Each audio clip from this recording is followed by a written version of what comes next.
Bienvenidos a un episodio más del podcast Semojal News, medio de difusión para los agremiados al Colegio Médico de Ortopedia de Jalisco. Comenzamos.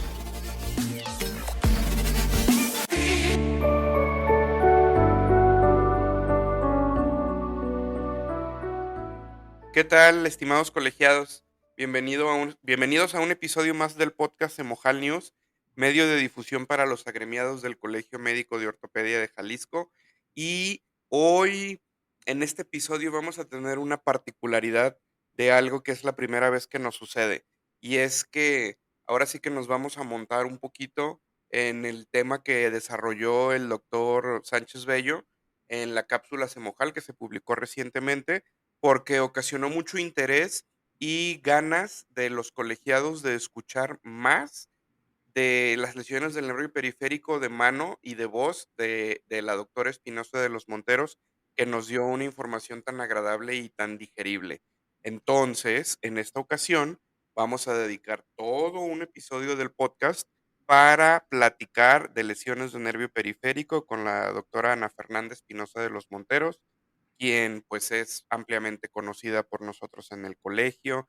Ya hemos tenido en varias ocasiones el gusto de contar con sus pláticas dentro de nuestras sesiones y finalmente un miembro activo. Les recuerdo que la doctora Espinosa de los Monteros es ortopedista, egresada del Centro Médico Nacional de Occidente, avalada por la Universidad de Guadalajara, pero bueno, su currículum es impresionante para ser una médico tan joven. Ella tiene alta especialidad en microcirugía y cirugía de mano por la Universidad Autónoma de Guadalajara, y también tiene fellow en extremidad superior, y también tiene diplomados y fellows y demás en cirugía de plexo. Entonces, bueno, es más que experta para platicarnos de una manera sencilla y amable a los que no hacemos esto de manera tan frecuente, por lo menos de manera intencionada. Fernanda, qué gusto que estés otra vez con nosotros y pues te agradezco que nos hayas hecho un espacio en tu apretada agenda para platicar un poquito más a profundidad de este tema que bien sé que te apasiona. Ah, sí, doctor, muchas gracias. Sí, yo encantada en colaborar y en platicar de esto, que sí, como dice, pues sí es algo que me gusta mucho y bueno, pues sí Qué que bueno. voy a hacer. Se nota en tus pláticas del colegio y se notó en la cápsula, así que míranos, aquí estamos. Sí. Oye, Fernanda, pues, ¿qué onda con las lesiones del nervio periférico? Retomando un poco de lo que platicabas con Pedro Sánchez Bello, ¿qué nos pasa a los ortopedistas en general que estamos tan ajenos al manejo, al diagnóstico y, pues, básicamente al tratamiento de las lesiones del nervio periférico? ¿Crees tú que es una deficiencia en la formación de los ortopedistas mexicanos? ¿Ves tú en ello un área de oportunidad? Sí, bueno, es que digo, desgraciadamente es algo que es sumamente común, que se escapa en muchas ocasiones. Y que digo, yo recuerdo en la residencia, pues sí, uno a veces se enfoca pues que en el hueso, que quede muy bonita en la radiografía, que esto, que el Exacto, la otro. foto y todo.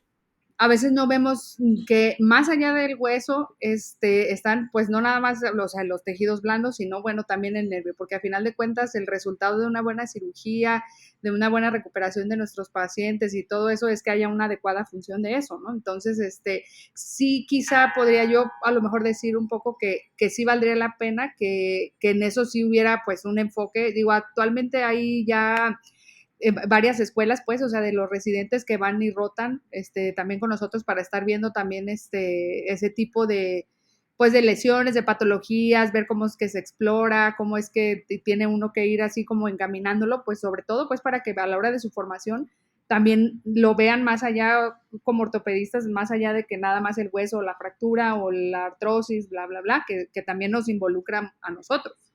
Claro. Y como bien comentabas en la cápsula, esa máxima con la que la mayoría nos hemos formado, por lo menos los que ya tenemos algo de tiempo de haber egresado, es que si no lo ves mejor y si no lo viste, lo más probable es que no le pasó nada. Y como no le pasó nada, pues la cirugía fue un éxito.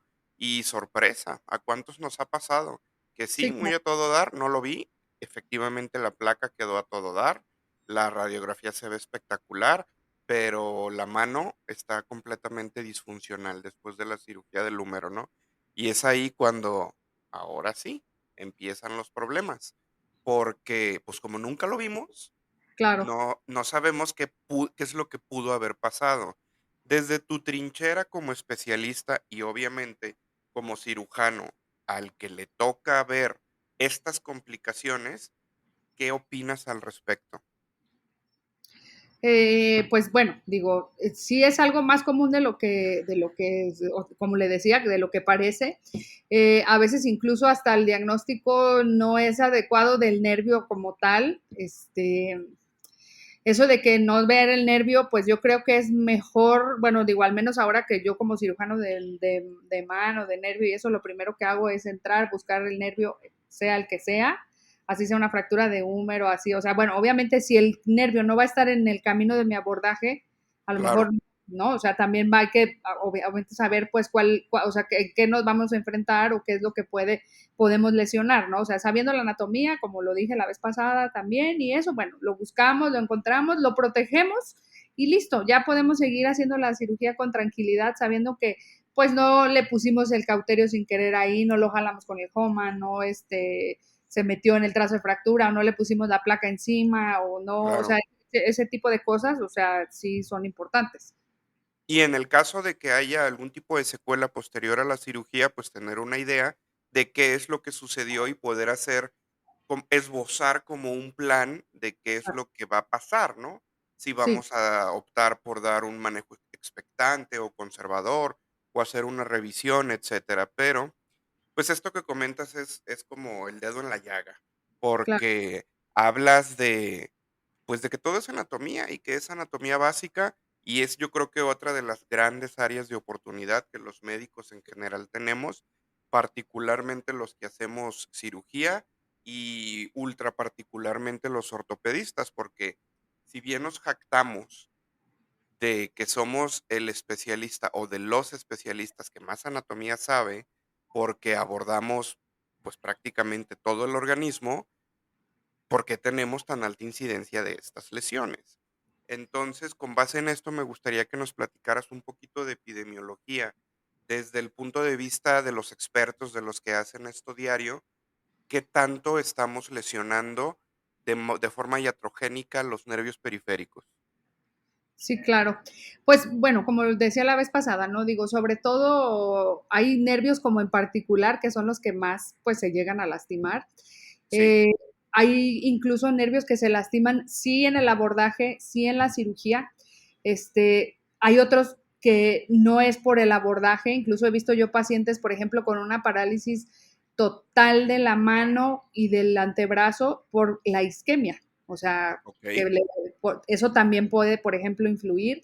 claro, Este, sí, sobre todo en el caso de abordajes, sobre todo cuando son muy pequeños o que están, que no, o sea, que está uno batallando, manipulando mucho para la hora de hacer la reducción, ese tipo de cosas, o sea, sí es una alta incidencia, obviamente sabemos que hay fracturas que son más comunes que se asocian a lesiones nerviosas, pero también hay lesiones nerviosas que se asocian hasta por el propio abordaje, ¿no? O sea, digo, en mi experiencia, que quizá no es de muchos años, pero es la que he visto, bueno, pues sí, el radial, o sea, es el número uno, incluso el interóseo posterior ya en su división, claro, por las fracturas de cúpula radial y el cubital, ¿no? El ciático, pues bueno, ese también es un nervio malvado, le digo yo, porque sí, o sea, a veces propio de la fractura se puede lesionar y si no hasta en la cirugía y dice uno, no, pero pues si yo ni le moví tanto, ¿no? ujú, ¿Cómo es que pasó, no? O sea, quizá a lo mejor decir uno, bueno, voy a pensar en hacer el abordaje, ver,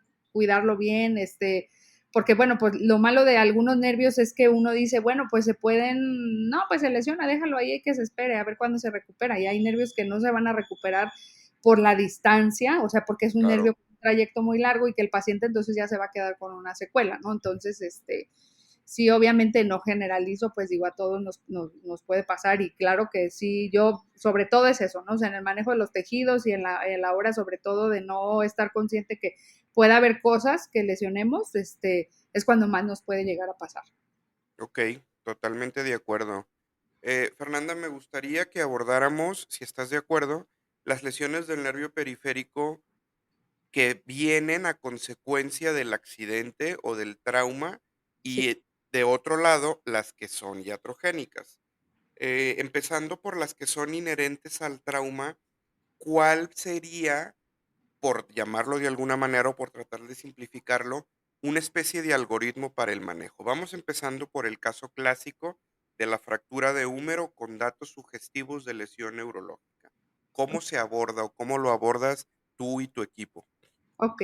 Sí, bueno, si yo tengo un paciente, por ejemplo, que llega en agudo y que siempre, o sea, yo les digo, lo más importante, eso también se los digo a los residentes, es, llega un paciente, así sea una fractura de muñeca, así sea Claro, una fractura de falange, así sea una heridita chiquita, bla, bla, bla, siempre revisar cuáles nervios pudieran estar implicados y ver que haya función o no función, o déficit sensorial o no déficit sensorial, porque de eso ya más o menos uno se va dando una idea. Entonces, okey, siempre pues documentamos que esté lesionado, que llega el paciente con una lesión de nervio radial por la fractura de húmero, que es la más típica. Si yo lo voy a operar, directamente me voy a revisar o sea, el nervio si es que ya se va a operar. O sea, okey, revisar el nervio. A la hora de revisar el nervio, normalmente cuando pues es un trauma de alta energía, una herida abierta, no sé, bla, bla, bla, el nervio se ve pues a lo mejor de mala calidad, o si nada más se ve ahí, pero está paralizado, no estimula, bueno, pues se arregla la fractura y esperamos, ¿no? sí, El esperar, bueno, aquí básicamente lo que yo les digo mucho sobre el nervio radial también es que es un nervio que a lo mejor se recupera lento, no quisiera que se recuperara pues así al mes, mes y medio, que ya estuviera, porque incluso hasta para el paciente es como que algo complicado. claro, Este, es irlo siguiendo, o sea, decirle, no, bueno, yo sé que las primeras 3 semanas no va a pasar nada. Después de la tercera semana puedo pedir a lo mejor el estudio de electromiografía para ver, sobre todo, porque el estudio de electromiografía, más que el diagnóstico, me va a funcionar a mí como pronóstico. O sea, me va a decir, okey, es una lesión muy severa o es una lesión moderada, pero tiene datos de que se está recuperando, o sea que hay datos okey, de reinnovación, entonces esperamos. Seguimos con terapia, se le explica al paciente. Yo he visto pacientes, por ejemplo, que llegan al tercer mes porque les dicen, no, es que el nervio está paralizado, no, pues ya no recupera, hay que operarlo, ¿no? Pero hay nervios que normalmente al tercer mes, que porque, por ejemplo, la distancia de la diáfisis del húmero hacia la primera ramita pues es una distancia que va a tardarse esos 3 meses en recuperar y que cuando tú revisas al paciente, pues no puede hacer la extensión de muñeca sí, contra gravedad, pero en el momento en que tú le quitas la gravedad, el ujú, paciente no puede hacer. Entonces empiezas a educarlo a que lo empiece a hacer así y le dices, ¿sabe qué? Mire, usted va a recuperar primero la muñeca, después de un mes y medio, más o menos, puede que sea antes, depende también el paciente, si está alto, más chiquito, bla, bla, bla, es claro, que se va a tardar después a recuperar los dedos y al último el pulgar. O sea, no hay una recuperación al mismo tiempo. O sea, es una recuperación que va de uno en uno, en uno, en uno de todas las ramas, ¿no? Entonces, si nosotros sabemos de eso de la anatomía, digo, bueno, pues si primero está esta rama, la que sigue que recuperar es esta, pues vas a ir sabiendo que el paciente se va a estar recuperando. Ahora sí, recupera la muñeca, los dedos no y el pulgar sí, o sea, ya se saltó una de esas dos, bueno, entonces ya sabemos que ese paciente ya no, las dedos no los va a recuperar porque ya se saltó una rama, ¿no? claro, okey, Entonces, bueno, ya me desvié un poco, pero bueno, lo que me iba con eso es eso, se revisa el nervio, si el nervio lo vemos que no está muy contundido, no está, o sea, que no se vea pues deshilachado, no tenga una anatomía, o sea, fea, que incluso se alcanza a ver a simple vista, o nosotros normalmente lo que usamos pues la magnificación, sí, le esperamos, pedimos la electromiografía, la terapia y vamos viendo cómo es que va recuperándose, ¿no? Si viéramos que no recupera, pues entonces habría que a lo mejor decir, bueno, decidir entre la electromiografía me está diciendo que no tiene datos de reinnervación, no hay recuperación y ya pasaron estos meses, entonces podemos hay muchas opciones como transferencias nerviosas y ya después de más tiempo, pues las transferencias tendinosas, ¿no? okey, Ahora, en el caso de un paciente que entra sin una lesión de nervio radial, una parálisis, por ejemplo, se hace la cirugía, no sé, supongamos, le ponemos un clavo o le ponemos una placa y sale paralizado y dices, no, pero yo no lo vi, yo no sentí nunca que se estimuló, no sé qué. Yo pensaría en basarme en dos cosas, ¿no? Una, qué tanto dolor tiene el paciente y dos, pedir un ultrasonido, el ultrasonido para hacer el recorrido del nervio radial, donde veamos si, porque a veces se ve claramente que hasta un tornillo metido, la placa encima, o sea, sí ya me ha tocado ver varias veces. Si en el ultrasonido obviamente sale un daño, pues hay que entrar a quitarlo, a repararlo o a hacer lo que siga, ¿no? Más que basarme en la electromiografía, y pensaría sigue en un ultrasonido. Pues. Claro. Si el ultrasonido dice que no está apretado, que no está agarrado con un tornillo, no está lo que sea, bueno, pues seguimos entonces ese mismo protocolo, esperamos unas semanas para tomar el estudio y empezar con rehabilitación, y más o menos así el nervio se puede tardar hasta 6 meses, ¿no? Yo he tenido pacientes que 6 meses, pero recuperan completo. Ok, Entonces, básicamente mucho en la exploración física, y le digo, la electromiografía, pues el diagnóstico ese para mí es clínico, y más que otra cosa, la electromiografía es para ver el pronóstico y la capacidad de recuperación. claro. Qué bueno que me tocas tanto el tema de la electromiografía porque es algo de lo que quiero abundar un poquito más adelante, pero retomando estos casos en el que platicábamos del paciente que llega con el antecedente de trauma, con la clínica, con la imagenología de la fractura del húmero y con los datos sugestivos del nervio, cuando tú abordas a ese paciente y lo operas, si encuentras un nervio que te llama la atención, que dices, sí está lesionado de la lesión que tú quieras, que esté elongado, que esté deshilachado, que esté completamente seccionado, y le vas a ofrecer algún tratamiento, ¿cómo estadificas el tratamiento? Es decir, haces la osteosíntesis directamente de tu plan inicial, optas por fijación externa, difieres la plastía, la neurorrafia, si es así, por cuánto tiempo, preparas el nervio de alguna manera, ¿qué hay de ello? No, yo definitivamente, o sea, sí tengo una lesión así que yo lo veo y digo, este nervio no está bien, lo tengo que reparar, que injertarlo, lo hago en el mismo tiempo. O sea, hago en el mismo tiempo la osteosíntesis, y al mismo tiempo se hace la reparación del nervio. Porque estamos Cambia hablando, tu plan, perdón, cambia tu plan de osteosíntesis, es decir, si pensabas ponerle una placa, dices: mejor ya no una placa y le pongo un clavo o un fijador", o normalmente no cambia tu plan. no, no, normalmente no.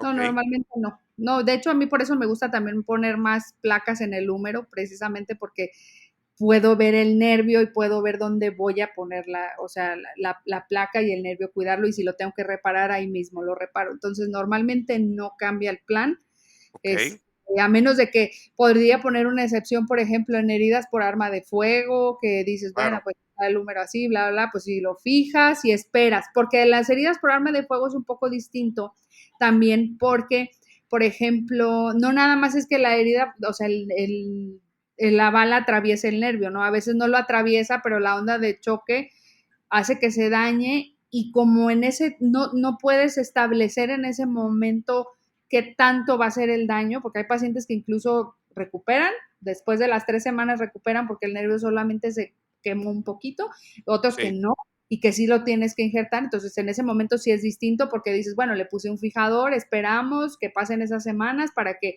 veamos de qué tipo de lesión estamos hablando, y si esa lesión es una lesión amplia o más pequeña, solo es una sola zona, y entonces ahora sí ya hacemos la osteosíntesis, cambiamos eso, y al mismo tiempo el nervio. okey, ¿y haces algún tipo de preparación local del nervio? O sea, ¿hay manera de darle una ayudadita mientras está como en ese estado de recuperación o nada más esperar? Pues, por ejemplo, sí, o sea, si vas la verdad es que si fuera, por ejemplo, en una caso de una herida por arma de fuego, sí es mejor, esperar, Okey, porque, también la manipulada y todas esas cosas, ahí ujú, sí no. O sea, yo no, normalmente no. O sea, ahí sí me ha tocado operar varios en agudo, pero por fracturas, y por arma de fuego siempre espero esas semanas, porque a veces, o sea, yo una vez también me tocó ver un paciente en una herida por arma de fuego aquí infraclavicular, que tenía una parálisis total. Cuando sí, yo cuando yo lo vi, le dije: "Bueno, ¿sabe qué? Mire, vamos a esperar estas 3 semanas". Al mes, él ya tenía recuperación del hombro y del bíceps. Entonces, cuando yo entré a operar, lo que reconstruí ya fue menos que lo que hubiera tenido que reconstruir en ese momento, porque como no hubiera podido, porque me hubiera dado un falso de lo que en realidad era la lesión, pues entonces es mejor en esos casos sí esperar. claro, perfecto. Excelente. Ahora me gustaría retomar esto que comentas, que has comentado también en varias ocasiones acerca de el abordaje del estudio de las lesiones nerviosas con estudios de gabinete. Y me ha llamado la atención desde la cápsula que favoreces mucho la utilización del ultrasonido. Yo Ujú. hubiera pensado, o hasta antes de platicar contigo, hubiera creído que era más conveniente hacer una resonancia. Ahora me queda claro que no. Pero, por ejemplo, tomando el caso concreto del ultrasonido, que todos sabemos que es un estudio dependiente del operador, o sea, que necesitas una persona que sea experta en explorar nervios mediante ultrasonido, pues la electromiografía está aún más complicado, porque es un estudio que depende tanto del operador como de las condiciones en las que se encuentra el paciente al momento de que se hace el estudio. Entonces, ¿cómo armas tu, tu plan de estudio para estos pacientes? Concretamente te pregunto, ¿cuándo decides ultrasonido? Que ya más o menos nos platicaste un poco al respecto. ¿Y cuándo decides electromiografía y qué tiempo le das? ¿Y cómo decides tú si el estudio de electromiografía está bien hecho o si es válido? Suponiendo, pues, que el estudio te llega y no lo realizó la persona de tu confianza, a quien tú normalmente le envías tus pacientes. Claro. Sí, bueno, mire, el ultrasonido, le digo, en caso de que sea una parálisis posoperatoria, o sea, que el paciente, le digo, entró normal y que después de ponerle una placa, un clavo, lo que sea, es Sí, cuando está así, ¿no? La electromiografía normalmente siempre la pido 3 semanas después, eso porque está descrito, no, lo que mencionaba, hay un proceso de degeneración y regeneración nerviosa que dura ujú, aproximadamente esas 3 semanas y que si nosotros tomamos un estudio antes de eso, el resultado no va a ser el más confiable. Si a mí me okey, llega un estudio que alguien distinto al cual yo le tengo confianza de hacerlo, porque la verdad es que en eso que dice tiene mucha razón, es muy difícil encontrar a alguien que haga un estudio bien de exacto, sonido y de electromiografía, tiene uno que ahora sí que estar ahí, pues, híjole, pues hablando con ellos hasta que no lo encuentras. Yo me fijo mucho, pues ellos dicen que lesión tal, ¿no? O sea, el grado de sí, la lesión sí, pero me fijo mucho, por ejemplo, en eso que le comentaba, que expliquen si tienen unidades motoras de reinervación, okey, para ver si el nervio realmente está recuperando. Si dice que, si no dice eso, pues no, pero es un estudio que va a decir, pues sí está lesionado, pero no me está diciendo qué tanta la lesión y si tiene capacidad de recuperarse, ¿no? Entonces claro. me fijo mucho pues en ese tipo de detalles, pues. O Y sea que sí, lejos de ser algo deseable, es algo que tenemos que buscar los ortopedistas cuando valoramos un estudio de estas características. exacto, exacto. Okey, de acuerdo. Sí, Sí, perdón. no, no, sí, perdón, eso, el grado de lesión y sobre todo eso, que hubiera unidades de reinervación para ver qué tanta capacidad va a tener el nervio de recuperarse y si, Esas 3 semanas de ventana que nos acabas de platicar, ¿podríamos decir que es un estándar para pedir el estudio? sí, así es. Ya sea que sospecho que la lesión fue iatrogénica o el paciente ya llegó lesionado, lo ideal es esperar 3 semanas para tener más sensibilidad, más especificidad del estudio. Exacto, que sea algo más fidedigno y más real de lo que sea una lesión como tal, porque a mí sí me ha tocado ver pacientes de que no, pues salió de cirugía y al día siguiente, como salió con la parálisis, le tomaron el estudio, pues sí, pero, o Pues sea, sí, va a pero decir que no. está lastimado el nervio, pero no va a decir qué grado de lesión, porque pues es Exacto, algo agudo, pues hay un periodo de inflamación, hay un trauma quirúrgico, hay todas esas cosas que la verdad es que no, o sea, a lo mejor va a decir que es una lesión mucho más grave de la que en realidad es, ¿no? Entonces, si claro. eso es un estándar, tiene que ser después de la tercera semana, hay que tomar el estudio, no antes. Antes no es de utilidad. Es como la clásica resonancia de rodilla cuando el paciente va saliendo del accidente en la cancha de fútbol, ¿no? Y, Exacto. pues, únicamente reportan sinovitis y edema y derrame y líquido y, pues, hasta ahí. Sí, claro. O en las luxaciones de hombro, ¿no? También, o sea, Exacto, sí, puede ser que le toman una radiografía para ver que haya quedado bien, pero ya para ver que realmente cuántas lesiones tienen, a lo mejor así habría que esperar un poco porque pues va a salir pura sangrado, pura cosa del terror que nada más va a exacto. espantarnos cuando no es lo que es real, pues. Ok. Fernanda, como experta, me gustaría que sin piedad me digas hasta dónde crees tú y tus colegas expertos que debemos de llegar los ortopedistas que no tenemos alta especialidad en nervio periférico. A lo que comúnmente algunos colegas les dicen ortopedistas generales, que a mí es una definición que no me gusta, porque siento que es como subsegmentarnos otra vez más innecesariamente, ¿no?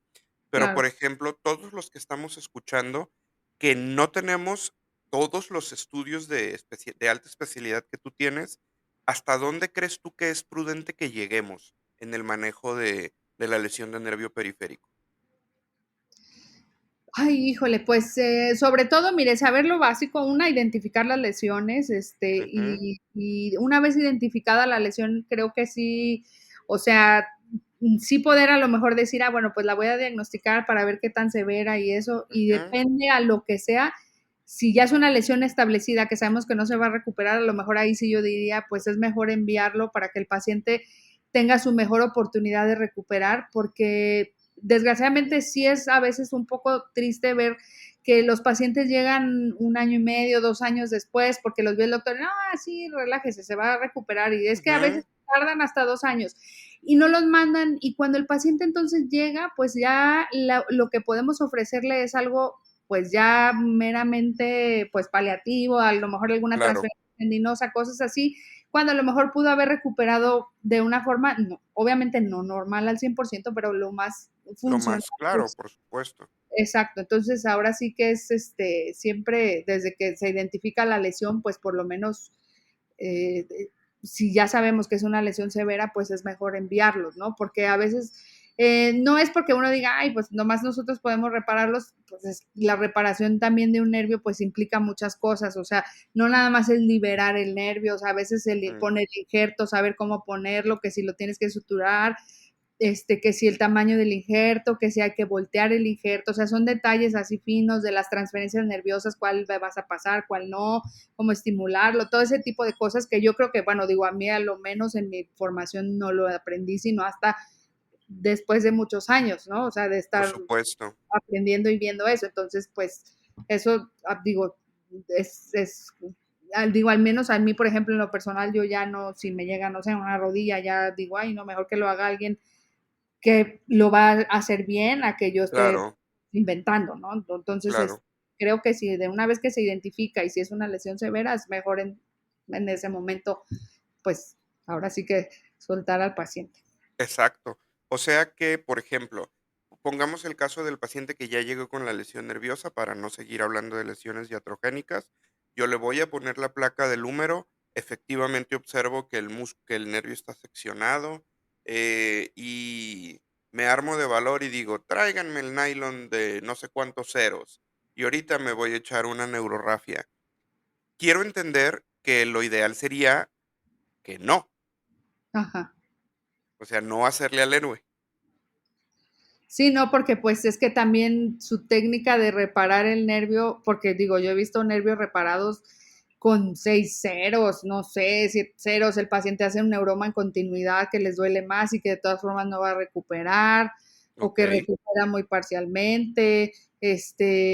A veces me ha tocado ver que en lugar de estar los fasciculitos así juntos uno con otro, está uno acá encima y el otro acá abajo, y pues eso ok, no va a ser. O sea, si uno no tiene una formación en saber suturar lo microquirúrgico, pues, o sea, a lo mejor sí, exacto.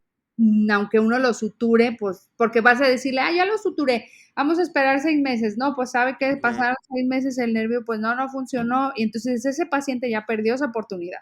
claro. Y no solamente no funcionó, sino que se complicó más, como acabas de decir. Y es justo a lo que quería llegar. O sea, no sobrepasar nuestra capacidad de conocimiento y técnica. Y entonces, pues hacer lo que conduce. Tratar de en medida de lo posible, si es el medio institucional o el privado, de que el paciente sea valorado por el experto microquirúrgico, ¿verdad? Sí, sí, así es. Sí, De porque sí acuerdo. requiere como puntos muy técnicos y detallados que creo que son importantes, sobre todo para garantizar que al paciente le vaya mejor.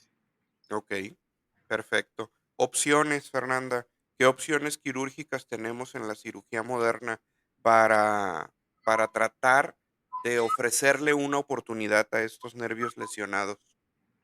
No, bueno, pues en la actualidad la verdad es que en los últimos años ha habido mucho, o sea, sobre todo eso, desde que se empezó a como a descubrir que los nervios tenían un proceso de degeneración y que sí se regeneraban y se Ujú, recuperaban, eso vino pues a cambiar todo eso, porque antes pues era como que, ah, no, pues ya está cortado, ahí déjelo, ya se va a quedar para siempre así, ¿no? O sea, obviamente claro, sí hay nervios que va a pasar eso, pero últimamente ha habido muchas, pues igual vueltas en eso de que ya se usa pasar nervios de donadores sanos, no sé, para los que no están bien, para cortar el tiempo, o sea, para no esperar a que pase un año en la regeneración, sino la mitad del tiempo, y suplirlo también con muchas otras cosas que son igual de salvataje, como son las transferencias tendinosas y eso que ya se deja para el último, pero la verdad es que ujú, opciones hay muchas.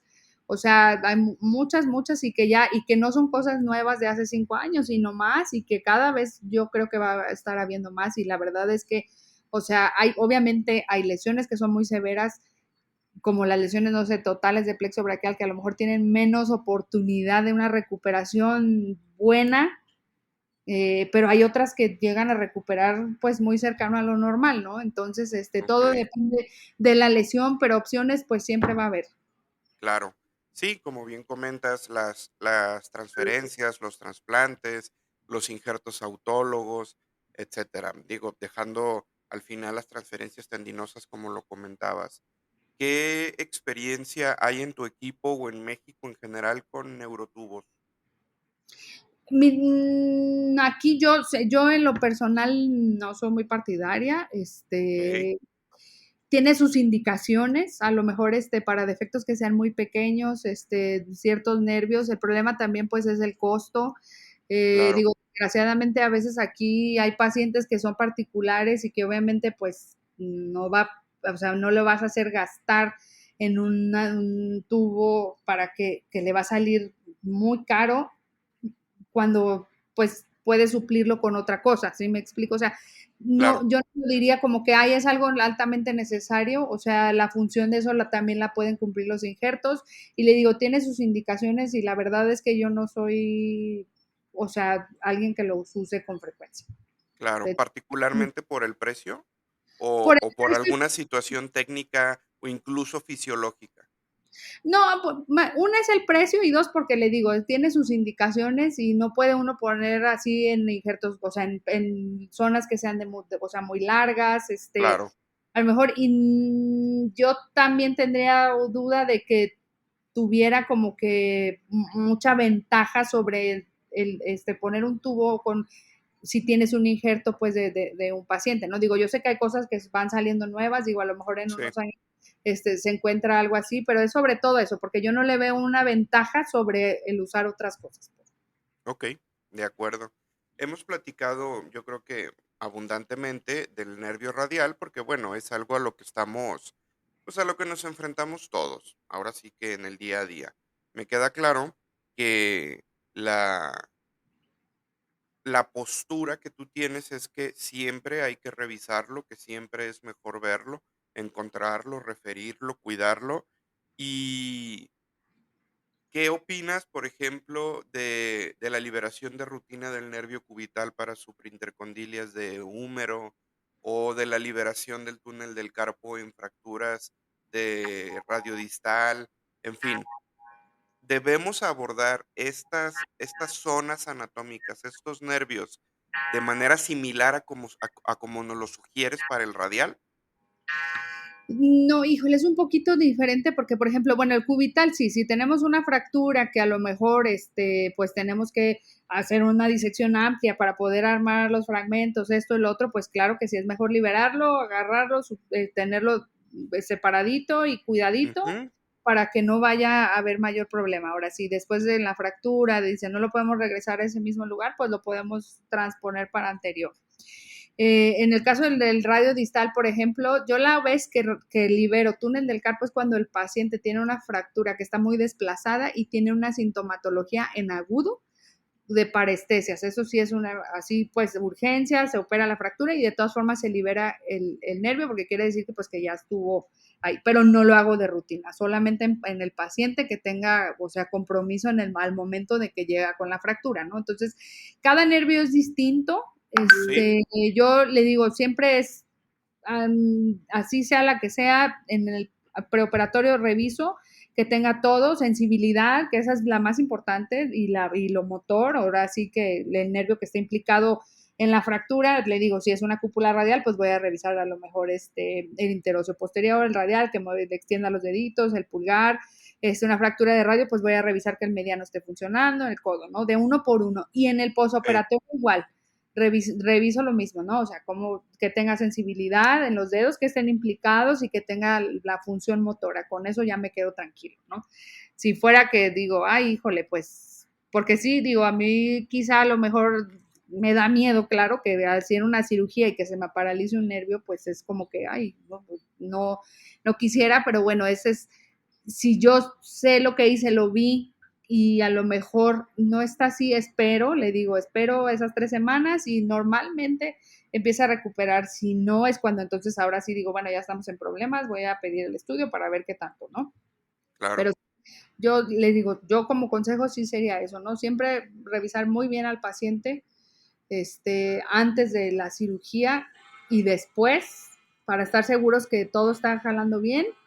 Y pues si llegara a pasar, pues bueno, digo, es nada más saber, pues cómo seguir los pasos, ¿no? Decir, bueno, pues a lo mejor voy a esperar estas 3 semanas, voy a dejarle estos ejercicios y vamos a ver entonces realmente si es una lesión más severa, ¿no? Que Ok, normalmente los pacientes cuando se lesionan en la cirugía, cuando son lesiones severas por algo muy particular es que les da un dolor muy, o sea, fuerte, pues, o sea, eso es un dolor, o sea, que no tiene como a veces mucho que ver con la fractura y dices, bueno, pero pues fue una fractura porque duele tanto, ¿no? O sea, y paralizado, pues con mayor razón pido el estudio de ultrasonido. La ventaja del ultrasonido, pues es que a lo mejor puede ver exactamente, pues, o sea, como la distribución y el recorrido del nervio más fácil que en la resonancia, porque en la resonancia pues sí se va a ver líquido, esto y lo otro, pero no, a lo mejor no, pues como que no es tan fácil de interpretarlo, ¿no? Digo, sí, obviamente tiene que ser como dice, con alguien que tenga una capacidad muy, específica para poder revisar, que sí los hay, aquí en Guadalajara tenemos muy buenos radiólogos, excelentes radiólogos, que pueden, hacer ese recorrido y tranquilamente ven los nervios, ¿no? A mí me han revisado esos, hasta el mediano, interoso posterior, todos los ven. ok. ¿Qué opinas? O más bien, no qué opinas, sino qué tanto utilizas tú la anestesia regional para tus procedimientos. Casi todos los hago con anestesia regional, excepto los que sean, que vaya a ser alguna transferencia, nerviosa, que tenga que revisar o estimular un nervio. A veces Ok, sí, como necesito que tenga la capacidad de estimular, es cuando no lo uso, ¿no? Pero pues en general, sí, o sea, usamos lo que más es eso, la anestesia regional, pero le digo, solo en aquellos casos, ¿no? porque eso de cierta forma te va a impedir hacer una valoración neurológica inmediatamente posterior al término de la cirugía. Sí, sí, no. Entonces, tienes que diferir tu revisión unas cuantas horas, Ajá, probablemente hasta el día siguiente, y hasta ese momento es en sí. el que sospecharías de la presencia o no de una lesión ocasionada al momento de la cirugía. Exacto. Sí, claro, bueno, pero por ejemplo, pues uno entra, si vas a estar, ves el nervio, lo proteges, tú estando seguro que no pasa nada, pues claro, pues sí, al día siguiente es cuando lo vas a lo mejor a diagnosticar. Quizá dice uno, no, pero pues mejor, pero creo que a lo mejor vale la pena que no arriesgue uno al paciente a una anestesia general y cuando Claro, puede ser así porque la recuperación pues sí es distinta. claro, por supuesto. ¿Cómo andamos en lesiones de nervio por anestesia regional? No, en esa sí, fíjese que casi no me ha tocado ver a mí, porque ahora también con la anestesia regional que se pone con el ultrasonido, pues Ujú, generalmente el anestesiólogo pues ve el nervio, ya sabe dónde lo está colocando y todo, y es menos probable que pase, entonces no, hasta el momento no me ha tocado alguno a mí en lo personal por anestesia que yo haya visto, ¿no? O sea, el ultrasonido la verdad es que es una arma muy segura, pues sobre todo para evitar eso. claro, perfecto. Muy bien. Y pues yo creo que ya para retomar la última parte que nos quedó pendiente en la cápsula de ampliar, me gustaría que platicáramos un poco de tratamiento, más que de tratamiento conservador o paliativo, de tratamiento médico para ese paciente que está en el periodo de espera o de latencia para definir le- si se instala una lesión de tales o cuales características o ver qué tanto va mejorando. ¿Cómo se maneja? ¿Cuál sería el algoritmo de manejo médico para el paciente con lesión de nervio periférico? Empezando por el que ameritó una reconstrucción del tipo que sea o del que está en espera de forma expectante. Ok, bueno, un paciente que acaba de hacerse, o sea, una reconstrucción y que vamos a una reconstrucción de nervio.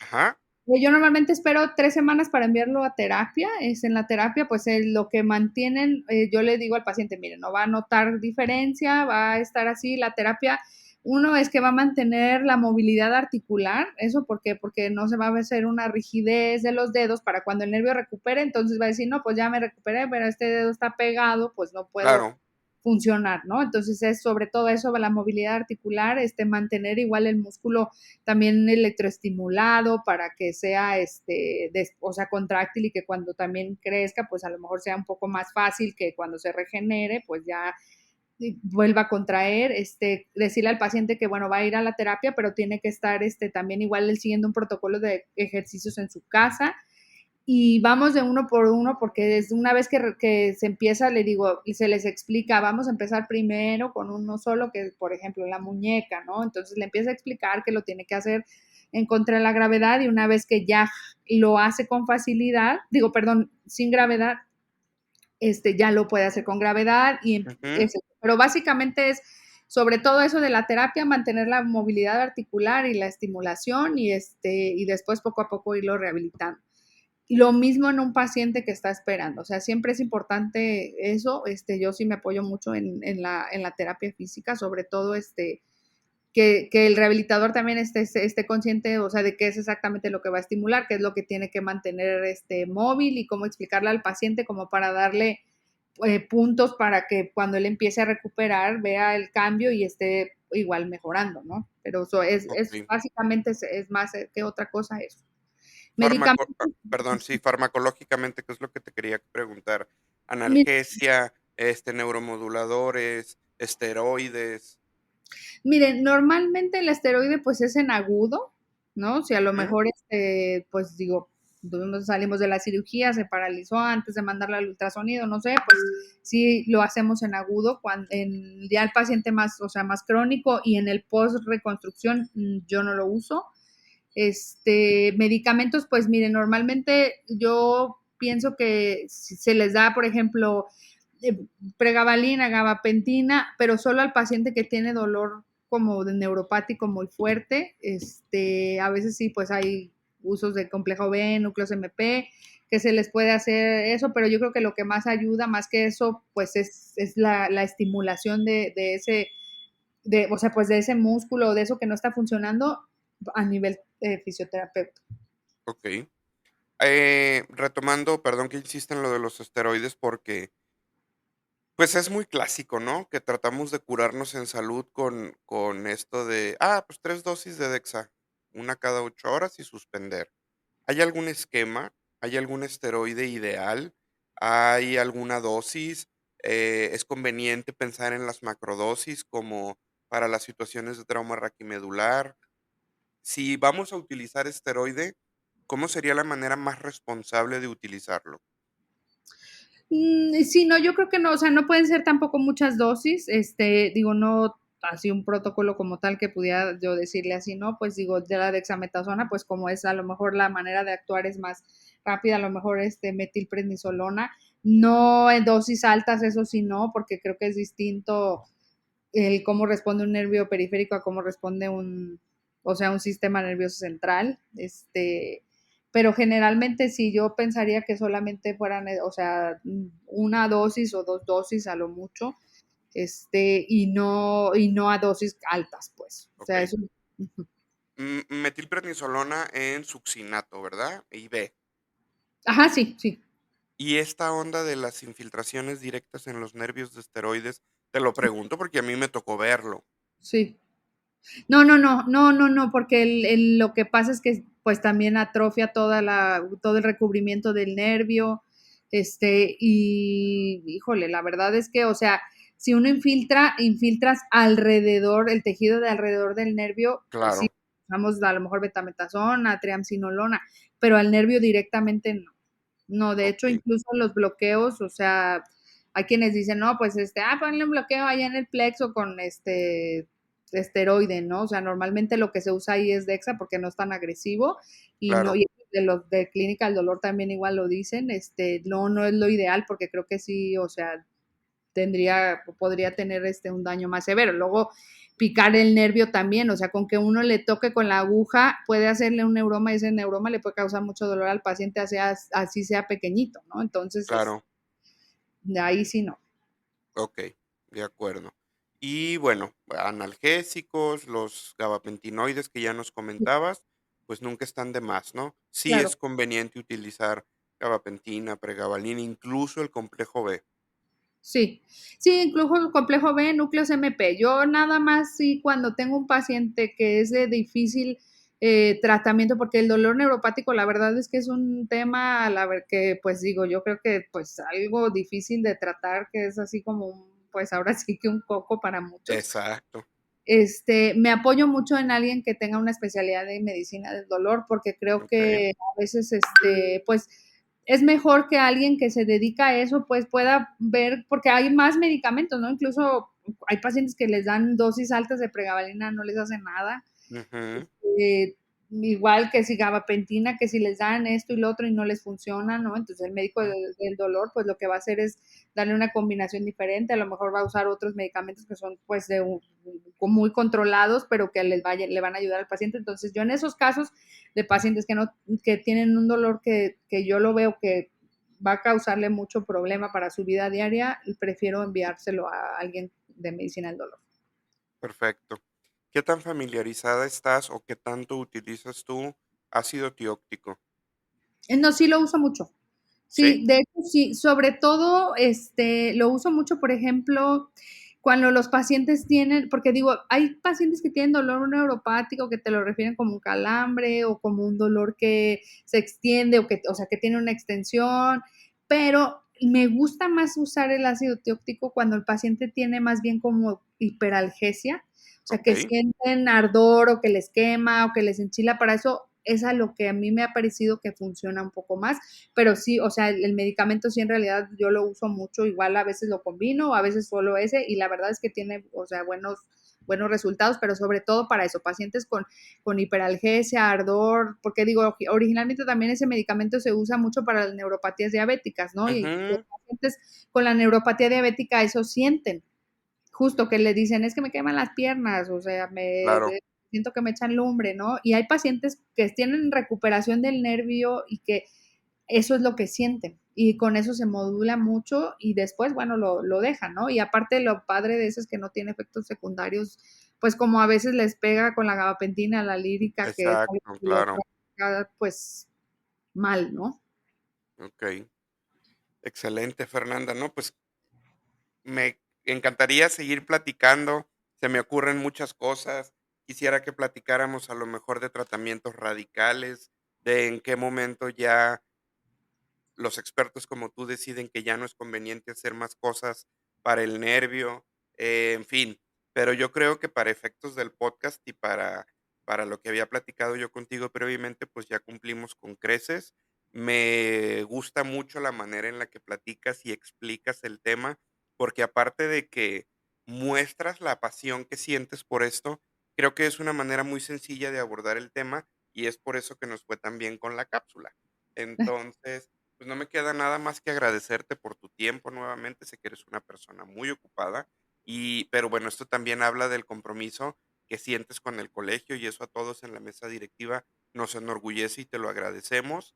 Y finalmente, me gustaría que, así como hacemos en los congresos después de que terminamos de dar nuestra plática, que nos dieras los puntos que tú consideras que son con los que nos tenemos que quedar o como decimos, para llevar a casa. Ok, sí, claro. Sí, bueno, pues digo, para llevar a casa yo pensaría en decirles eso siempre, estar muy, muy pendientes que todas las fracturas o todas las cirugías pueden ir de la mano de una lesión nerviosa. Hay que saber identificarlas mientras nosotros sepamos cuáles nervios son, qué es lo que hacen y dónde están, vamos a estar conscientes pues de qué cosas pueden pasar o qué cosas están pasando ya. Si estamos enfrente de una lesión nerviosa ya establecida, pues uno es clasificar, ver qué tan, o sea, si sabemos que fue ya sea previo o post a la, o sea, a la fractura o a la cirugía, estar seguros que es ese nervio y bueno, y si en el caso que sea algo más severo, pues es derivarlo, ¿no? Digo, no tiene nada de malo a veces, pues, o pedir ayuda y estar, pues, ahora sí que todos en comunicación y pues nada más. Muy bien, muchas gracias. Pues muchas gracias nuevamente. Eh, Estimados colegiados, este fue nuestro episodio ampliado del tema que abordamos inicialmente en la cápsula Semojal con el doctor Sánchez Bello y con la doctora Espinosa de los Monteros. Creo que es algo de mucha utilidad, que es algo que nos abre los ojos, que nos regresa a lo básico, al principio, que nos hace pensar probablemente en esas deficiencias que traemos desde nuestra formación y cómo decidimos afrontarlas. No me queda nada más que agradecerles a todos ustedes por contar con su tiempo, con su disposición para este proyecto del podcast y para la mesa directiva y para nuestro colegio, porque finalmente todo es en beneficio para nosotros mismos. Estamos en contacto. Lo único que les pido nuevamente, como en todos los episodios, es que nos escuchen, por supuesto, que nos compartan y que opinen al respecto. Estamos en contacto. Muchas gracias, Fernanda. Gracias, muchas gracias. Muchos Buenas noches saludos. y que igualmente que estén todos muy bien. Estamos en contacto y nos saludamos en las sesiones.